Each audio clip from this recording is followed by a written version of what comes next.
مغازه دایی. سلام دایی. سلام دایی. دایی جون گشتمه. باشه دایی باش. بیا دایی انشالله که سیر بشی. من هیچ وقت سیر نمیشم. دست درد نکن. چیکار میکنی دایی؟ دوستشم ببینم داخلش چیه. توش ماده چی هنسفری آیفونه دیگه. حالا دیگه برای خودم چون دیگه بازش کردم.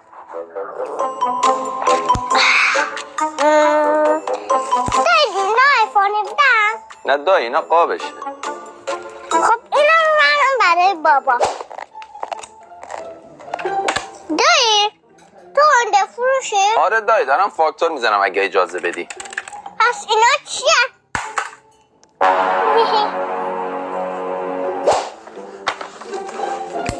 دایی چیکار میکنی دفتر حسابمه؟ برو اونجا نقاشه. برو کارت دارم. دایی قاب برای آشومزه چی داری؟